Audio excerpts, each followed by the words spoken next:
खेत तालाब। उद्देश्य। इस मॉड्यूल की समाप्ति पर आप सभी को निम्नलिखित विषयों पर संपूर्ण जानकारी होगी। खेत तालाब क्या है? खेत तालाब से किसानों को क्या लाभ हैं? खेत तालाब के निर्माण का सही स्थान, निर्माण हेतु आवश्यक औजार और उपकरण, खेत तालाब के मार्किंग की विधि, खेत तालाब के निर्माण की विधि, खेत तालाब के निर्माण में बरतने वाली सावधानियां। परिचय।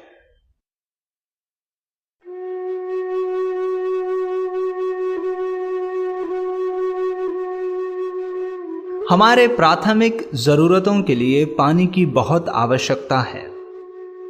इस पानी का उपयोग मुख्यतः पीने में, सिंचाई करने में आदि कामों में होता है। हमारे राज्य के कई क्षेत्रों में किसान भूगर्भ जल पर सिंचाई के लिए निर्भर रहते हैं। पानी की कमी वाले ऊंचे सूखे स्थानों के लिए वृथा में प्रवाहित होने वाली वर्षा के जल को एकत्रित करने के लिए किसान अपने खेतों में छोटे तालाब का निर्माण करते हैं। इसे खेत तालाब कहते हैं। किसान के खेतों में तालाब की सुविधा से होने वाले उपयोग को जानेंगे। ऊंचे स्थानों पर बारिश के जल को एकत्रित कर उस जल के खेतों अथवा पौधों के लिए आवश्यकता पड़ने पर उपयोग कर सकते हैं। बेकार भूमि में बनाए हुए तालाबों में मछली पालन भी किया जा सकता है। पौधों पर छिड़के जाने वाले कीटनाशक के लिए जल इन तालाबों से लिया जा सकता है। बारिश के अधिक जल को एकत्रित स्थिर करने के कारण पानी भूमि में समाकर भूगर्भ जल स्तर को बढ़ाता है। इस तरह एकत्रित स्थिर किया हुआ बारिश के पानी को सूखे क्षेत्रों में फसल की सिंचाई के लिए उपयोग किया जा सकता है। अब हम खेत तालाब को बनाने के लिए सुयोग्य स्थान के बारे में जानेंगे। सूखे क्षेत्र में अधिक बारिश का जल बहने वाले भागों अथवा खेतों में बारिश का जल बाहर जाने वाले हिस्सों में तालाब का निर्माण करना चाहिए। खेत तालाब के निर्माण हेतु आवश्यक औजार और उपकरण। निम्न उपकरणों का उपयोग कर खेत तालाब का मार्किंग किया जाता है। 15 अथवा 30 मीटर का टेप, लंब स्केल, रस्सी या धागा, लकड़ी अथवा लोहे के खूंटे, चूना पाउडर। निम्न औजारों का उपयोग कर खेत तालाब का निर्माण किया जाता है। फावड़ा या कुदाल, खंती अथवा सब्बल, टोकड़ी। अब हम खेत तालाब के मुख्य भाग के बारे में जानेंगे। धारा के प्रवेश की ओर पानी के बहाव के साथ बहकर आने वाली गाद को एकत्रित करने वाली गड्ढा, सिल्ट ट्रैप या गाद जल। पानी को भंडारित करने वाला गड्ढा, तालाब।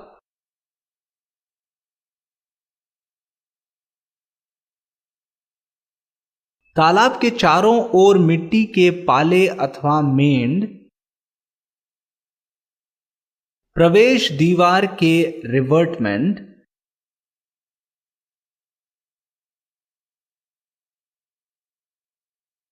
निकास के पास पिचिंग।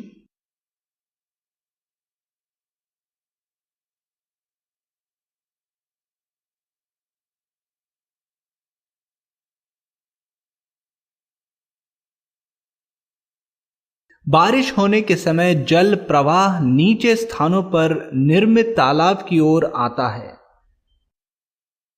ये जल प्रवाह अपने साथ ऊपर की उपजाऊ मिट्टी की परत को भी अपने साथ बहा ले जाता है। इस तरह गाद के साथ प्रवाहित जल सिल्ट ट्रैप में प्रवेश करता है। इसके बाद तालाब में प्रवेश होता है।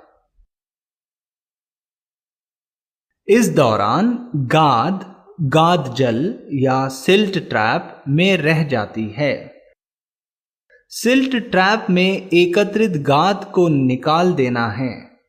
गाद सिल्ट ट्रैप से नहीं निकालने पर गाद जल के साथ तालाब में चले जाती है और तालाब की भंडारण क्षमता को कम कर देती है।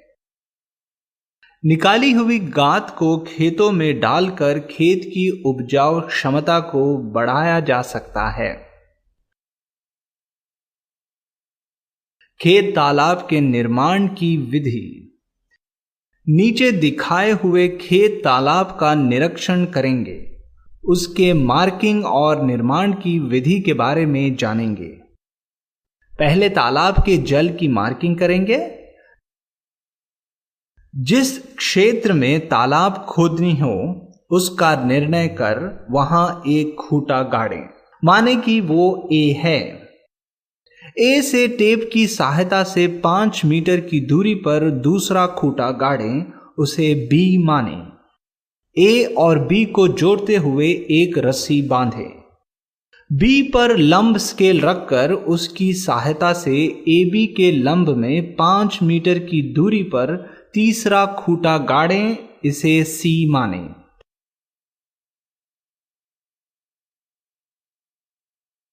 अब सी पर लंब स्केल रखकर उसकी सहायता से बीसी के लंब में 5 मीटर की दूरी पर चौथा खूंटा गाड़ें, इसे डी माने। अब ए बी सी डी पर बांधी हुई रस्सी पर चूना पाउडर डाल रेखा खींचें।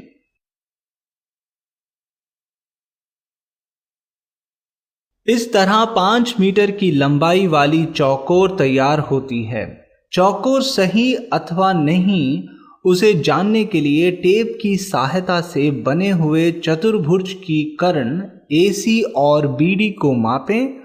उसकी लंबाई 7.07 मीटर होनी चाहिए। अब तालाब के ऊपर के हिस्से की मार्किंग करेंगे।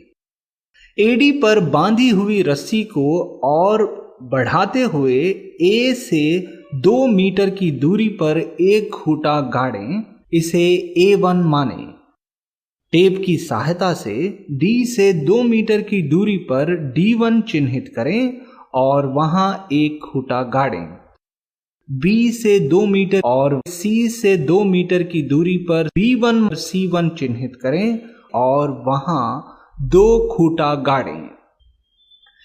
A1 और B1 तथा C1 और D1 को जोड़ते हुए 2 रस्सी बांधें। इन रस्सियों को प्रवेश की ओर खींचकर D1 से 4 मीटर की दूरी पर D2 और A1 से 4 मीटर की दूरी पर A2 चिन्हित करें और वहां 2 खूंटा गाड़ें। उसी तरह निकास की ओर B1 से 2 मीटर की दूरी पर B2 और C1 से 2 मीटर की दूरी पर C2 चिन्हित करें और वहां 2 खूंटा गाड़ें। A2 B2 C2 D2 को मिलाते हुए रस्सी जोड़ें, चूना पाउडर से चिन्हित करें।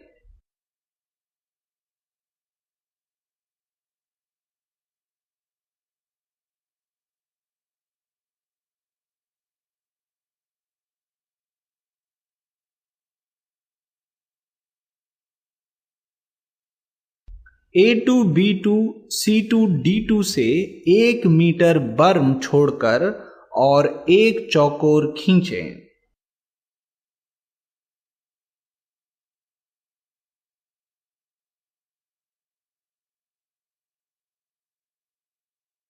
सिल्ट ट्रैप की मार्किंग की विधि।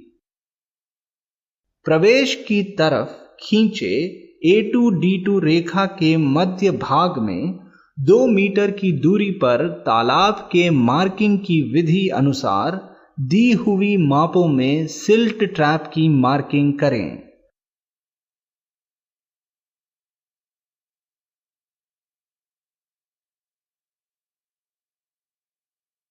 सिल्ट ट्रैप की मार्किंग करते समय ये ध्यान दें कि तालाब की मध्य रेखा और सिल्ट ट्रैप की मध्य रेखा एक हो।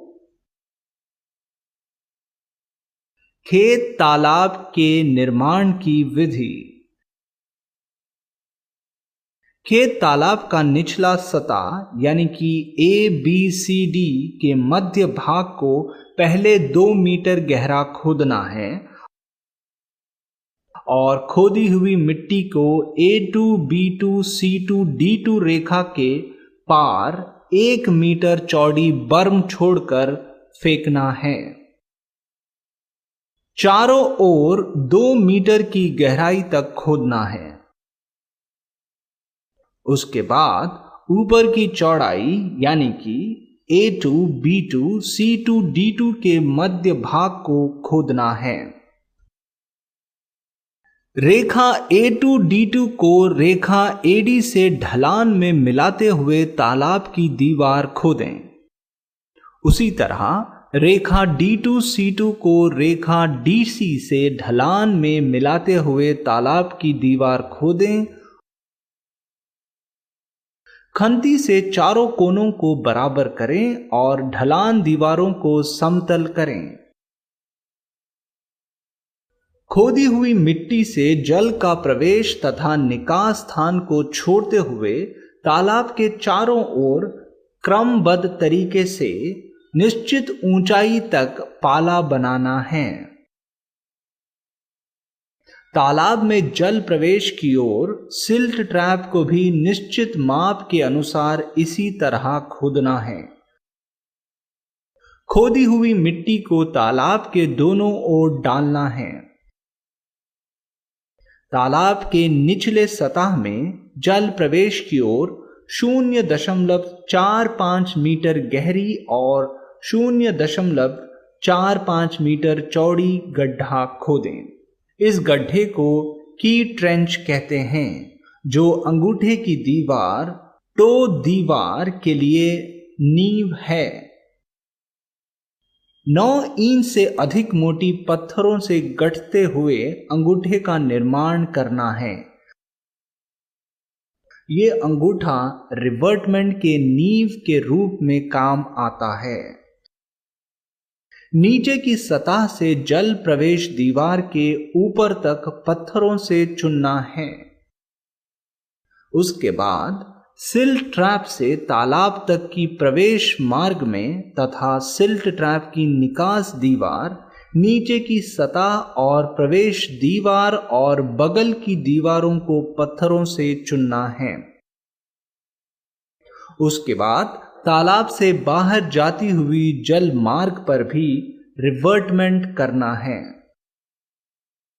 मोटी मोटी पत्थरों के बीच के जगह को छोटी पत्थरों से भरकर हथौड़ा मारकर दीवार को गढ़ें। खेत तालाब के निर्माण में बरतने वाली सावधानियां।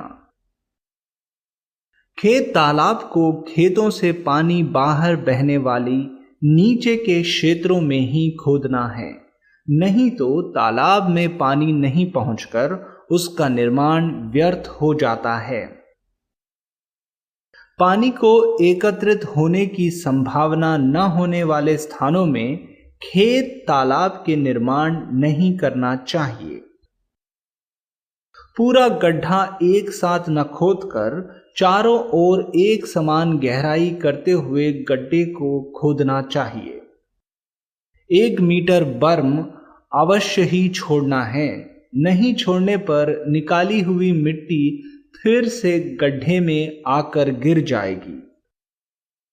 चारों ओर डाली जाने वाली चारों ओर से प्रवेश और निकास के मार्गों को छोड़कर एक समान ऊंची हो, ये ध्यान देना है।